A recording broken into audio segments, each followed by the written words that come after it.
Hang on, Peter. Oh. Hold on just 1 second, okay?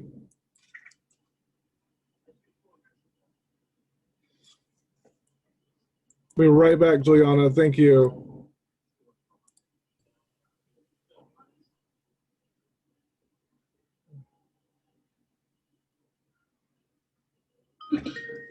Thanks.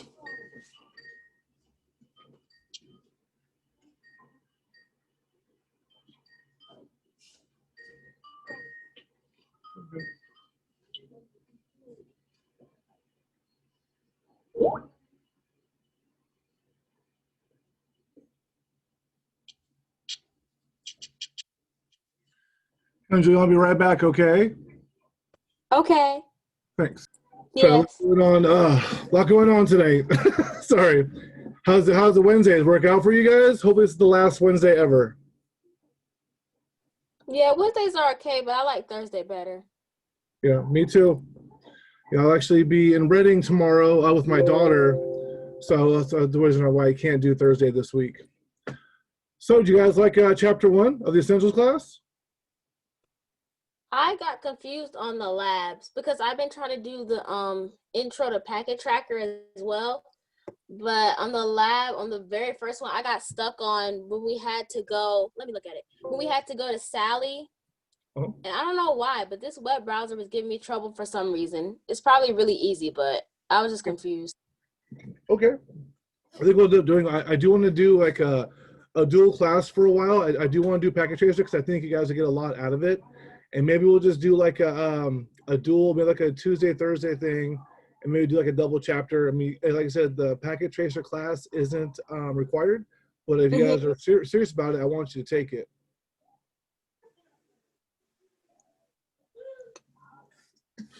All right, guys. So I'm gonna send you a couple of things today. I got some really cool things from Mario today.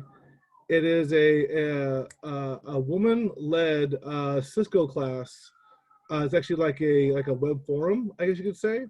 These two ladies, they're very I guess litigious in the cybersecurity field.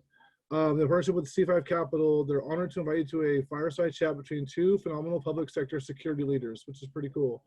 So send you guys a link right now into your Zoom, and I'll email it to everybody else later. But while you guys are here, I want you guys to kind of check this out.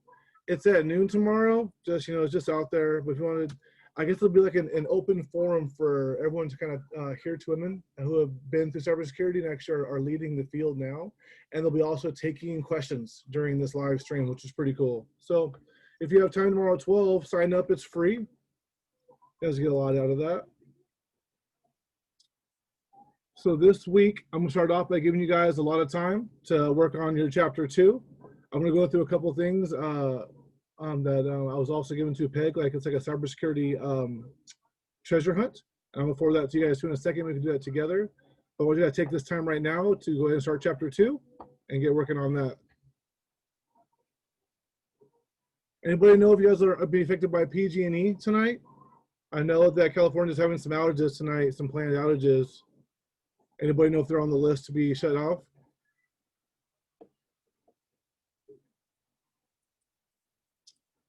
I think.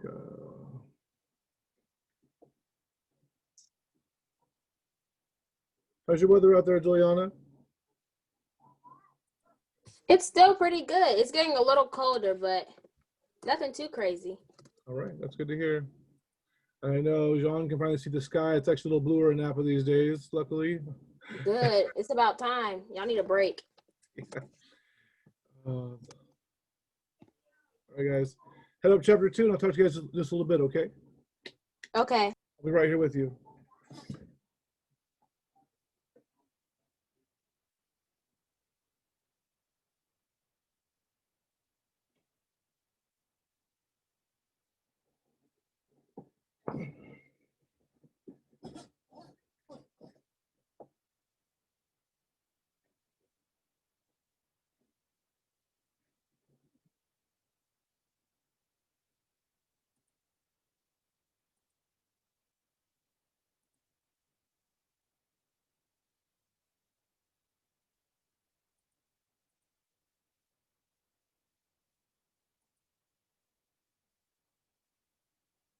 Any questions on chapter 1 at all? Before you get too deep into chapter 2? Anything that was a little bit of a gray area for you? Everything work out okay? Pretty straightforward? The chapter itself was pretty good. Yeah. A lot more interactive screens, which is always a lot of fun. Keep you kind of engaged and doing the class for sure.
Hey, Sue, how you doing? Welcome to class.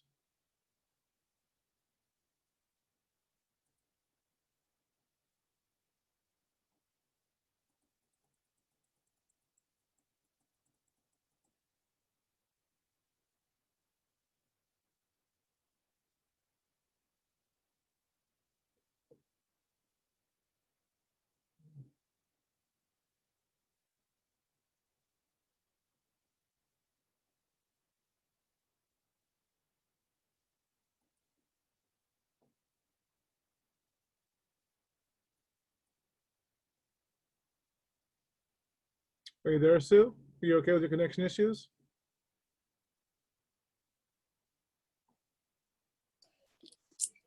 Travis, Hey, are we just working on chapter 2.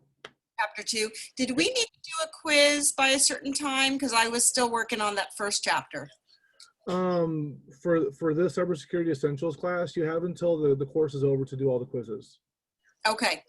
And So that's okay. chapter 2? I believe we actually have until mid-December, so you have about 4 weeks after the course is over to take those quizzes. Okay. I would say want them done when you can. It helps me kind of grade the curriculum for the next week based on if people miss a lot of quiz questions. So get them done as soon as you can. There's no rush. It's no big deal. So just take them when you can. And are we meeting tomorrow, or are we meeting today instead of tomorrow? We'll meet today instead of tomorrow. Our class will be back, Okay, that's back what I thought. Thursday next week. Okay. So we're going to take the first about 40 minutes of your class right now for section 2. I have a couple of cool fun events for us the last 20 minutes. It's a cool site called Spot the Troll, but we'll look at accounts on social media and try to together spot the trolls or if they're real accounts. Okay, so I'm gonna take myself offline and then just do some stuff, and I'm trying to stay awake. Thanks, Sue. Thanks. And then the test, I did it. I was going to do it a second time, but it wouldn't let me do it on Monday. So is that because we were supposed to have it done by first thing Monday? What was the error it gave you? Do you remember? Well, I did it Sunday night, but I was going back in to do it again Monday, and it just said it was already logged in and done. So for some reason, when I first started the course, Cisco is actually, they were archiving that section of the course. They had basically like a whole new version of what we're doing now. Same slides, just different narration in it, you know? And so the old course way they did it through the Net Academy, they were archiving. And so even right now, they're doing some kind of weird backup of all the classes. So I can't even go in there and see the grades right now. So until this is over, probably by next week or so, I won't know exactly what's going on. I can't access it either. But I'm sure at that time, I could probably go back in and open up even longer for you guys. So if you do want that, I can do that for you as well. Okay, just to have a second chance. I like this section better. It's more interesting. The first section was kind of dry and harder for me. You're right. So this is better. You know, a lot more interaction. I think as Juliana was saying earlier too, it kind of expands everything you've learned from the first one. You guys are becoming experts, which is really cool. And it's all this stuff makes more sense to you. You guys are just soaking it up. It's cool. Cool. Nice. All right. I'm going to take myself offline, but I'm here. Please. Thank you. Thanks.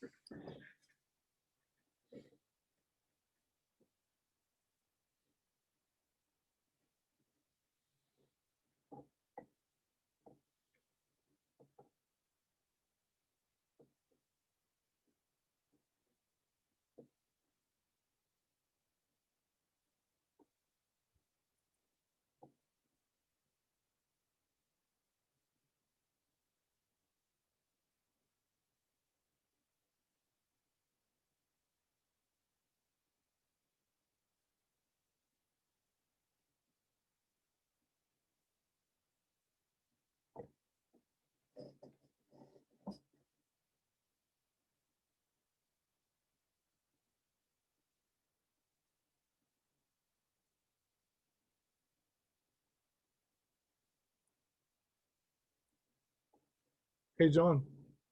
Did you see that section 1.5.3.2 with CCNA certification link in the learning?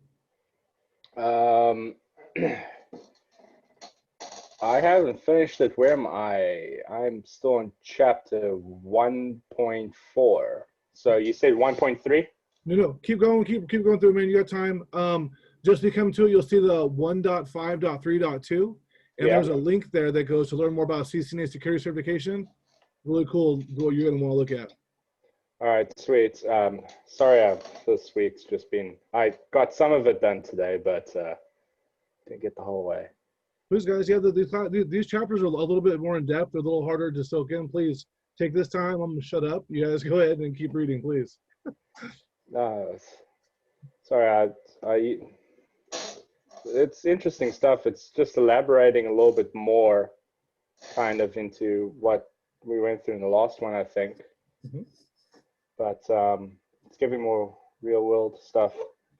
It's kind of funny. I sent you a link to that bearded dude. I sent you. You're probably a cybersecurity person, so you're not gonna like open up links. So I sent you a YouTube thing. This guy actually explains it very well. He's got good analogies. He drinks too much coffee, like just miles too much coffee. He's just too happy. It scares me. Sure. But he actually explains a lot of this stuff in a very nice way. Like he's explaining, how you send a request, it sends a request acknowledgement, and then you send an ACK back. And, he kind of does with like a hand signal. So you like give a wave, he puts a hand out, and then instead of you shaking your hand, you go, whoop, Uh-huh. So he's got good analogies for that type of stuff. So it kind of puts a lot of this more into common sense. Well, when I say common sense, someone as simple as me can understand. Look at that email from you. I think I see it right here. Was it on October 2nd? Yeah, the guy's called Network Chuck. He's an interesting cat. Guys, it's not very uncommon for people in large corporations to have cybersecurity work at night. A lot of times, depending on where you are, a lot of those guys don't have regular 8 to 5 schedules, especially when they have like downtime or maintenance. A lot of their work is done after hours, and so not a lot of cyber attacks happen between 8 and 5 in your country. They always happen at night, and so a lot of times cybersecurity guys, will work oftentimes late at night, or work into the morning, and then when no one's around, because if they take the network down to do updates, last thing you want to do is take the CEO's Outlook down for a couple hours to do patches. That will not go well for your career. So pretty much you have to do a lot of your work outside normal hours. So again, talking to how these types of jobs can help you just be really good, like ways of having really nice, lucrative side jobs. Totally have a couple hours at night to do jobs like this, to watch a couple different companies. And again, a lot of them don't happen during the day.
driving the missus nuts. I had to move the coffee machine 2 feet from where it usually is because my headphones can only pick up my reception from my laptop in this one specific spot in the kitchen, and I have to stand dead still.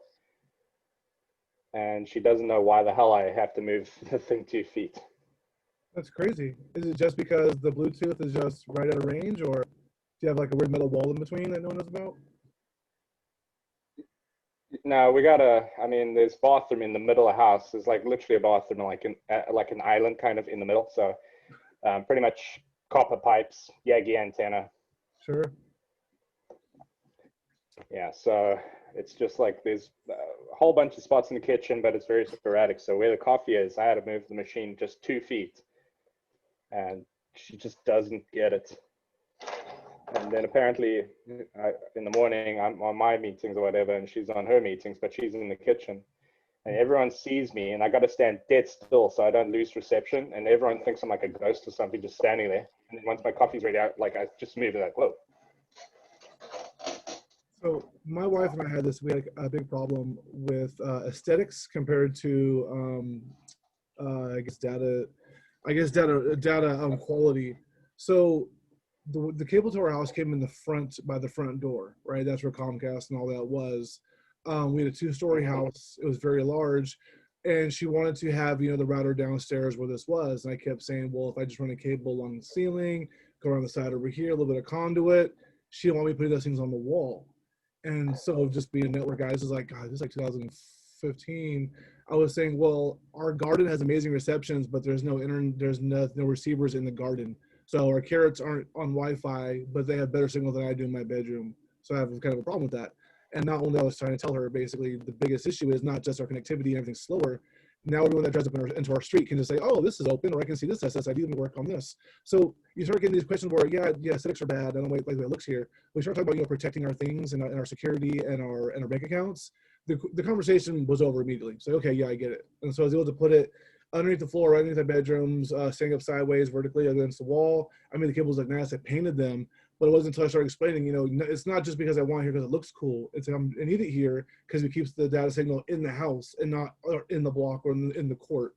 So those kind of questions and those kind of discussions usually go a lot better when you let them know the doomsday scenarios. And it's not just for how cool it looks. A lot of times they are for protecting, what we have to lose in our home through cybersecurity. Yeah. Now I've got one of the jobs I did, I got left over a nice big fat Ruckus 700, 710. The problem is that this thing will broadcast all the way through into the street. And now the missus is complaining. She's like, you're this network guy, but yet I can't really get stable network in the kitchen. Then you get that big AP. And I was like, yes, but unfortunately I just don't have a firewall strong enough that I know how to operate to lock it down, because this thing's going to the guys down at the other end of the cul-de-sac are going to get reception.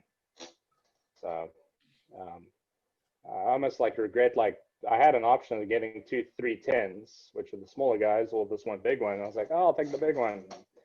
I'm like, I didn't think that went through. It's like, I just didn't want to run cable.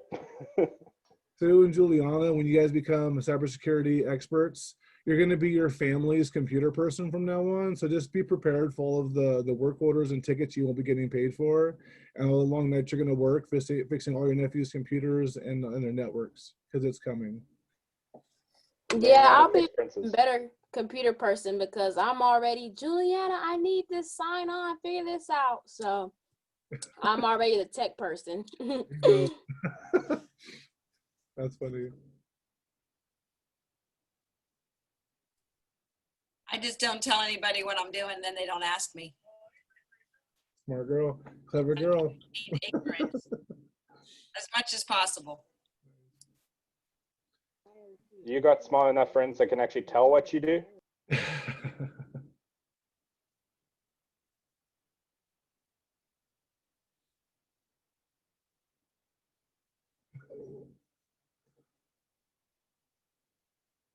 You're still on mute.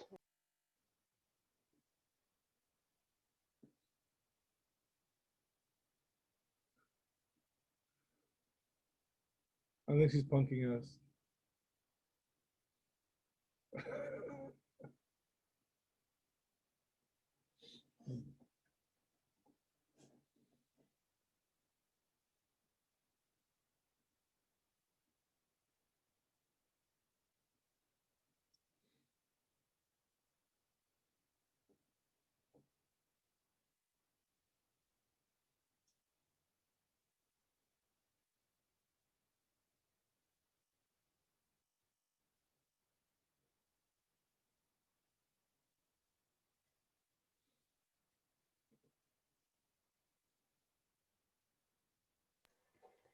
Just got a new mouse and I can't say I'm in love with it yet.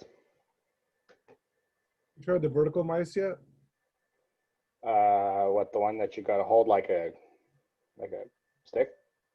Like a kind of like a bat or like an axe kind of. Yeah, it's vertical.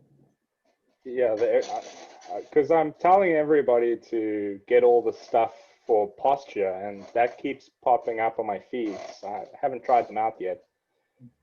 Try to get a new mouse that allows my hand to like rest and cup it a bit better, just to try it. But for some reason, it works because I got a laptop and then I got a second monitor. It works on the laptop monitor, but the second I slide into the second monitor, it just doesn't work properly.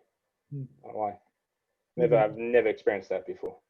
The dimensions of the screen change. I'm sure your monitor is bigger than your laptop screen, right? Yeah, it's significantly bigger, but just I don't know. I've never seen that before. I mean, I've used a whole bunch of mice, and this is not exactly one of the cheaper mouse either. Sure. I mean, it does all the funny light up shit. You'd think that's expensive, right? That's a single point of failure usually. See, what I've noticed, especially working multiple desktop screens for doctors and MRI stations, the screens, they have these things, and they're like their medical grade monitors are like 10,000 a piece.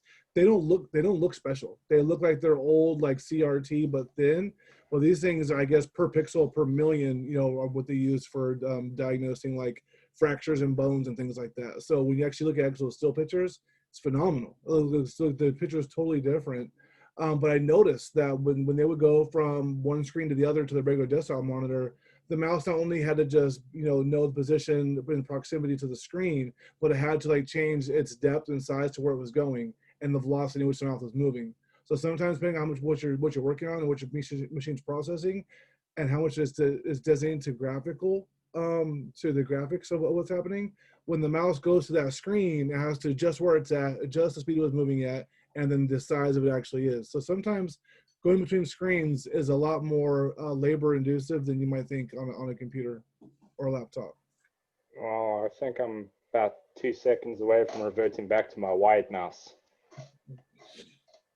And we have the vertical mice are pretty nice. I know from working this in desktops and doing a lot of different ergonomic tables and desks for people, that basically the goal is in ergo is make your body look like it should look when it's resting. Any kind of twist of your wrist is bad. Any kind of cramping of your elbows is bad. Any type of things with your hands where your hands come up is bad, because that will cause your carpal tunnel. Anything that stretches those out and then loosens them again, it's the, what do you call that? Like the elasticity in your veins and things right here. And think like stretching a rubber band, for hours at a time, letting it go. At one point, it's just going to be floppy, and then the blood that transfuses there will just be kind of like going through like a bigger and not so strong blood vessel anymore, or whatever. These are tendons right here. And so basically you want to keep them as straight as you can. And so vertical mice, keep your hands like they're at your waist. There's absolutely zero movement, which is why when I use them after a day, it's night and day how your arms feel. Really sometimes if you can't go somewhere you can see them and try them, they feel awkward for about a minute, and you're like, oh, I totally feel how cool this is. Yeah, the missus, she's been using aeronomic stuff before that was even fashionable. She's got the weird mouse that's got the giant red ball in the middle. Yes. And I think she kind of got that so no one messed with her shit, because people are like repelled from them or something. They look at them, they use them for 2 seconds, and they walk away from the monitor like, it's fine, you can do it. Yep. but just I've got to fiddle around with a computer every once in a while because, as you say, I'm the in-house IT department. Has And anybody you get used to it. Has anybody ever seen those old school pizzeria arcade games where it was like a table that you looked into, and the game like Pac-Man was like inside the wood, and you had to like put your hands down into it to play it?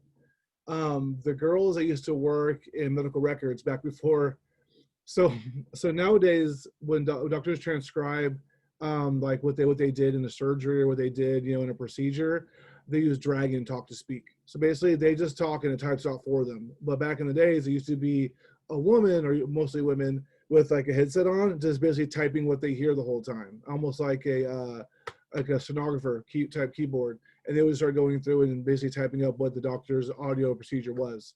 Well, these days, I'm sorry, back then, their monitor was because of the people back then in like the early 90s to early 2000s were all getting carpal tunnel. It was such a carpal tunnel was so big back then. People were just in the thousands and droves were all getting hurt.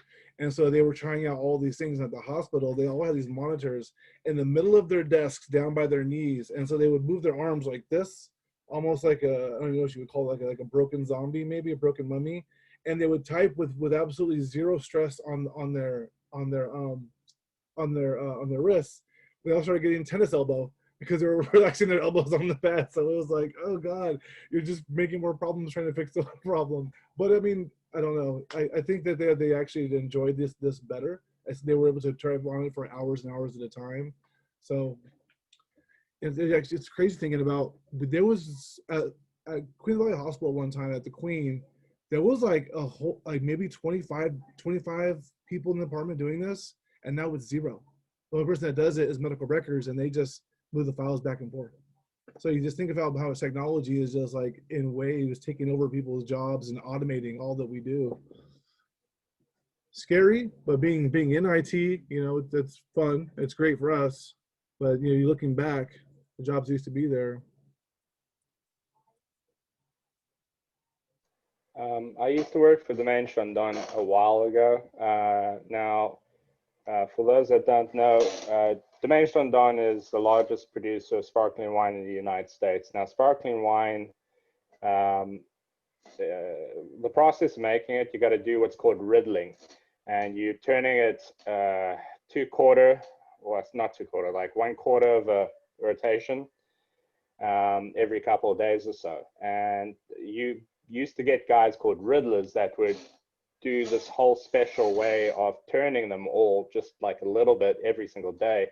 But they would obviously have serious back issues. And Domaine Chandon, because they do such huge amounts of the stuff, they got a whole team of guys that get back cramps and things. And they ended up getting one of the NFL sports coaches or whatever like that, physio people, to come in. And their job was to riddle for 5 hours a day. And then for 3 hours, they would be hiking up the mountain, riding a bike, and doing other special exercises, like at increments, in order to allow the blood flow to, because movement is what cures the stuff, stagnance is what hurts you. So they would actually be paid for 3 hours to work out. And then they got this huge automated machine, and then they all became redundant. So is it like phallic acids that build up from, is that what that, I forget what that's called, when you work out that stuff that's kind of stagnant on you, is the phallic acids, right? Kind of the lactic acid.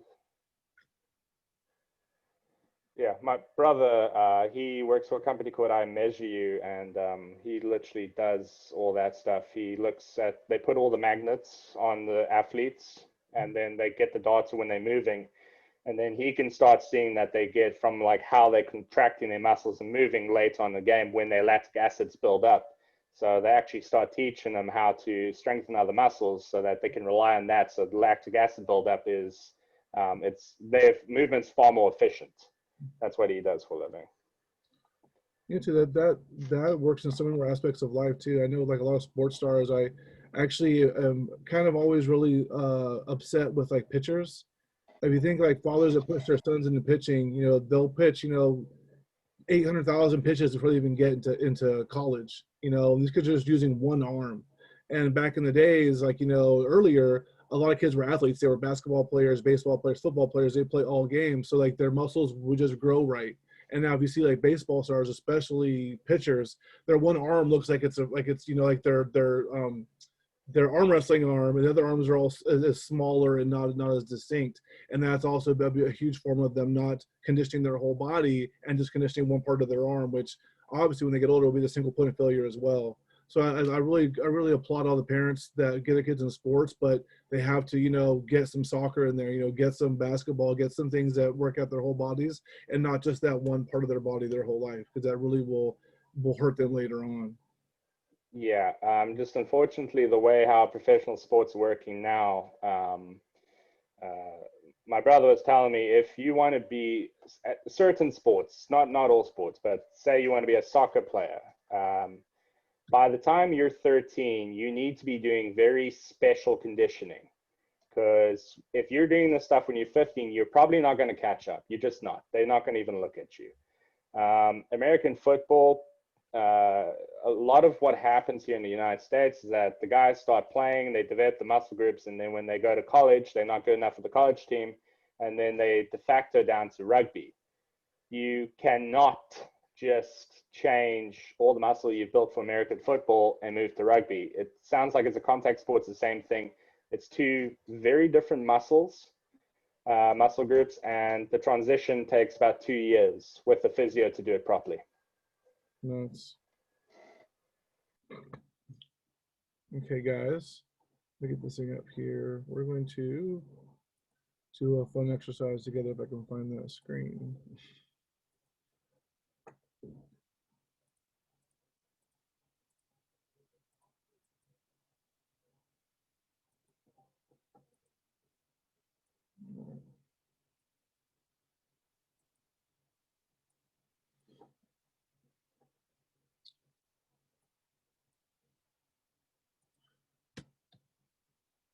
We'll do this on my screen, but I'll send you guys the link too, just so you can, if you want to check out later with your friends. It's actually a pretty cool little lab we're gonna do together. Let me see your share screen. Let me get on here. So what we're gonna do here, it's a cool little lab called Spot the Troll. Now, I know you guys all heard of Cambridge Analytica, and if you haven't, they were the company that had the Russian bots that were around 2016 were spreading misinformation, weird profiles, basically trying to get people to get onto them, trust them, and look at their profiles for updates on news. And most of this was very politically activated, almost all of it. And a lot of it was spreading, conspiracy theories, and trying to engage regular people into like this anger and this anxiety. And basically it really worked in changing, or I would say at least affecting the 2016 campaign of both presidents. So we're doing this, but we can also use this in life. I mean, I know you guys have heard of catfishing and things like that.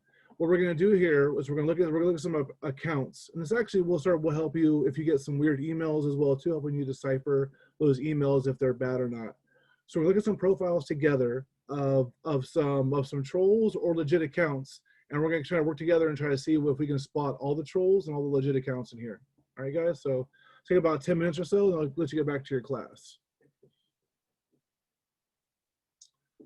So here we have, it looks like a nice young lady, Chloe Evans, student in Atlanta, joined 2014. What do we have here? I don't see any personal stuff about her.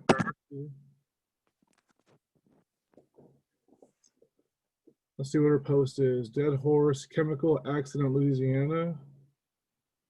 Okay, so I don't know, maybe something, where is she at? She's in Atlanta, Louisiana. I guess that's not too far away. What do you guys think so far? Does she look legit? Does she look? It's a fashion student doing a political agendas, stuff like that. I don't know. Aren't you more caring about what Versace's doing? So Chloe was a Russian model. She made a troll account, so she was wrong. She was fake. She was not a troll. I mean, she is a troll. She's a troll. She's a troll. You could tell by the CNN Is post. does it look a little different or just? It just, the hashtag, nothing makes sense. Well, look at this too, edition, international edition. So it's like, yeah, it's kind of like, okay, why would you be in America and have a international CNN page with American stuff on it? It's like, why would you go out to come back in, right? Just got a VPN, bro. Let's see here. Let's go to the next one. What do we have here? These fake accounts typically use profile images of women in their 20s. Okay. Say profile too. Harmony. Okay. Very pro USA. College girl who managed to stay conservative. I guess that's a pretty big knock. Everyone says when you go to college, you become liberal.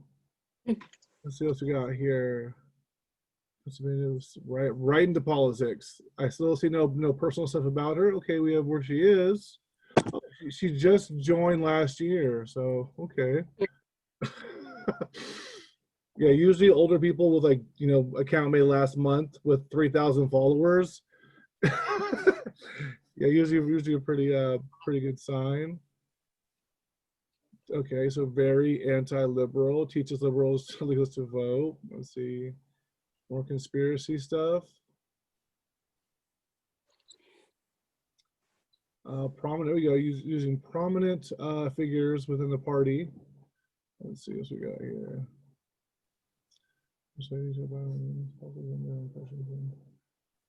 All right, what do you guys think? Is she real? Troll, No? troll. Harmony is a troll. Let's look at her signs. Lack of personal info. That's usually the first thing I look for is, can you see their stuff? Does it say hidden or is it just not there? It's not there. What's we got here? Photos. Yeah, no personal photos. Nothing of her. Nothing of her at With all. the photo of the very American looking girl. Yeah. Behind her picture. Stock Like photo. backing Right. up of it, that looked too photo, didn't look realistic. Yeah, sure. Unless your parents in politics, you're going to have other interests at that age than politics. Right. When you're a mom, right? It would be blended. Troll accounts like Harmony often revealed prominent posts. Yeah, prominent voices, right? So what's we got here next? Profile 3. Christopher Warwick. Okay, this is family. Okay, that's one thing. See, he didn't go too far after high school. Let's see. Okay, so some political stuff here. More political stuff. Well, a lot of military. He could be military from what I'm seeing here. So here you go. Personal pictures with him and his family. It's usually a good sign. Yeah, this is all looking more normal. I think this one's real. More This would be blended. real. Mm-hmm. See more personal stuff. Not just all derived by political. Okay. I'd buy this. Great. He's a real person. He's a kind husband and father. Let's see here. Yeah. See, like you were saying, Sue, he shares. There's a mixture of the posts. He does not push constant messages supporting extreme views. For example, some political views are right-leaning. He also pokes fun at the President Trump. Okay. See, power to women. American feminist. She needed a hero, so that's what she became. Oh, okay. Let's see here. No personal stuff at all about her. Just How many followers? we A have lot of followers. 9,000 or 1,400. This looks like a troll. I don't know. 9,000 followers, 1,400 following. Let's see. Yeah, why? Nope, fake. All political stuff. Nothing of her. Yeah, it's gonna be fake. We're gonna say troll. Yep. Correct. All right. Affinity group with no clear organizer. Okay. Takes advantage of its followers. Passion to encourage extreme polarization suggests that compromise is impossible. Yeah, that definitely is telltale. Amy G, no bad vibes. Let's see here. Let's check her out. That looks more real already. Personal info. Right, she's a lot of followers. So very, she's very liberal, right? So there's a lot of politics, nothing really about her This yet. one might be a convincing troll because all she's posting about is political stuff. Yeah, she's using a hot topic right now. And a girl her age will have at least something in there, like a cute selfie or something. That one, this is where I would get that. That gets my attention. This one? Yeah. Or- That doesn't look right. yeah, what are we thinking? Look Troll right. or is it Troll all? at this point. Yep. Correct? Yeah. All right. Convincing troll is what Liana said. But Okay. poster. Mimicking users. Okay. Kind of pandering, I guess. Getting the flames. All right, let's see here. Like some right-wing trolls, Amy often frames real events and issues in a way that intensifies anger and division. Yeah. Let's do this last one together and what you guys had last 10 minutes to do your class. Uncivil, okay. This personal stuff here, scholar, journalist, activist, okay. 19,000 followers. Wow, these guys are really popular. Well, the programs that keep us safe from jobs. Okay, he has a heartfelt feeling on this post. Man, forging a check. Okay, more personal, well, at least personal quotes, but not like actual propaganda. There we The go. writing is not. The thing is, he gave his place of work, so you can kind of see Yeah. that's something. Like you can vet that pretty quickly. Yeah, Yeah. assistant professor in Rutgers. Yeah, the guys. Wow. Brain supporter. So here we go. This is more. This is some personal stuff. Let's see. COVID. I think it's legit. I'm thinking legit too. What do you guys think? Yeah. All right. Bam. All right. All right, guys. It's good points. Good work to do together. Take these next minutes. Please go through chapter 2. And remember to take your quiz if you can. Sue, take your quiz 1. And we'll be right here while you guys take this rest of your course. And we're gonna meet next Thursday. Thursday, 7 o'clock. Same bat time, same bat channel. No more Wednesdays, okay, guys? Sounds good. Have a good week, everybody. Everybody stay safe and hopefully keep your lights on because they're doing blackouts. I was asking that too, you guys. Please, if you guys have any questions or if you ever, like I said, if you ever have an outage or anything like that, please let us know if you need help. Obviously, it's self-paced. We want you guys to not feel pressured at all.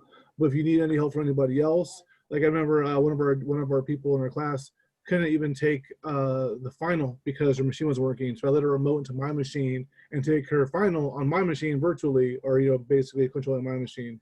So believe me, there's ways we can work out these courses together. If you guys are having problems with your PCs, please reach out for anything you need. We're here to help. I think you got catfished, bro. Oh, my power's out. Can I remote into your computer? It was one of our students. I personally know her from about this much on my screen every Thursday. I guess. So please, guys, read chapter 2, and I'll be right here with you. Thanks, Travis. Welcome.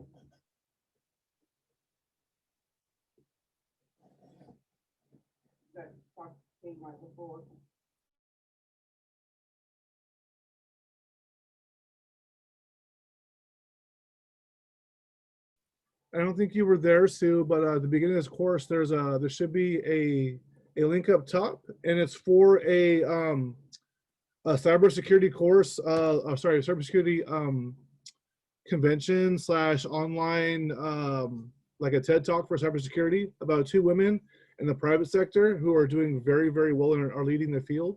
And it's at 12 o'clock tomorrow. I don't know if you can make it, but they're having an open forum and basically like an open live conference and taking questions online. So you want to hear from some amazing women that are leading the field in cybersecurity. This is definitely a good place for you to check out. I just set that link. It's the syn.ac.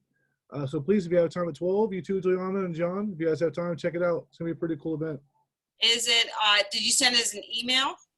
It's in the chat right now. It's in the chat. Okay. I know I'm working for part of it, but I'll grab it off the chat.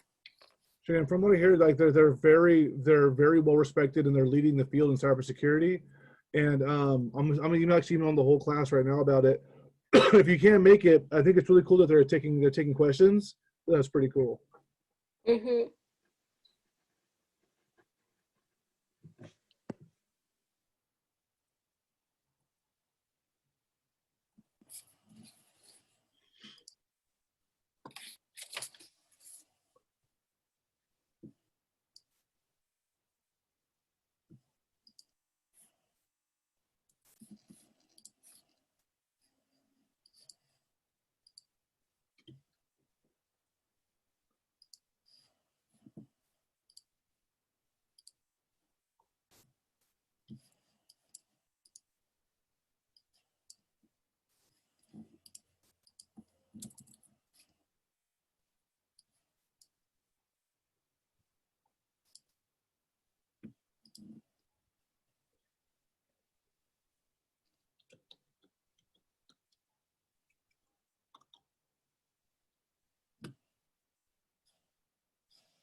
Did you guys all print out your certifications from your completion of the course?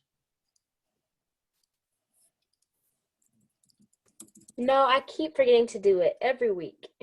Okay, you have time. It's still been available. Just so you guys remember, it'll be there for you. But it's always good to have that, and at least save a virtual copy of it and email it to yourself. So if you ever have to do a resume, anything like that, you always have that little throw in there with it. You know.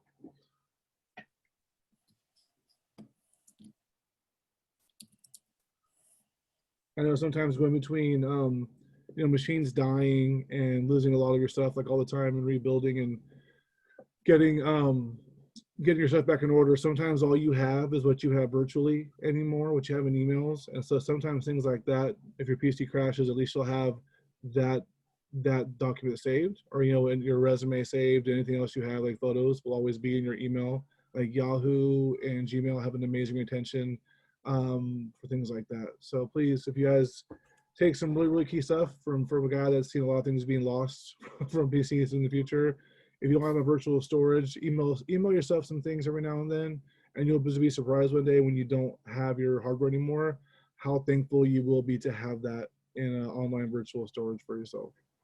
Get an NAS drive. Yep, absolutely. Do you have like an array yourself? Synology, two redundancies. Here you go. So if you go to the if you're in your cybersecurity class after you take the quiz, going through like I think it's let me see if I have that in here. I can show you exactly where it's at. MyNetCAD. Yes. In MyNetCAD, you should be able to see go get out of here. You should be able to see like at the very bottom, there should be like a certification printout thing. Do you not see that? Let me know if you see it. You completed end of courses.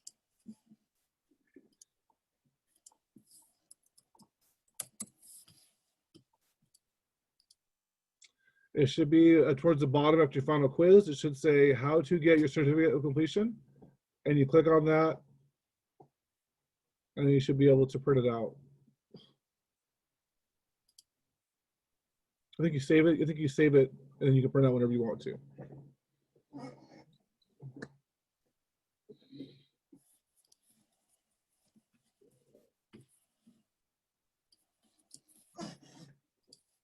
Chapter 2 is a fun chapter. It really each of these chapters in this course, they're really big, but they're so much more fun to read. They're not as dry as the first session was of just thinking you're a child. Well, now you got some good heading and some bootstraps on. Reading this next course is going to be really fun for you guys. And so next week's course, we'll talk about chapter 2, but we give you some time for chapter 3. We'll have some really cool events to do then too.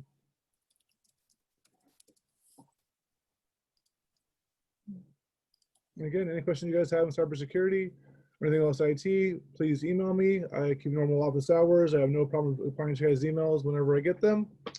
And you guys have a great night, okay? You too. Thanks, guys. Bye. Thanks, Travis. I got it.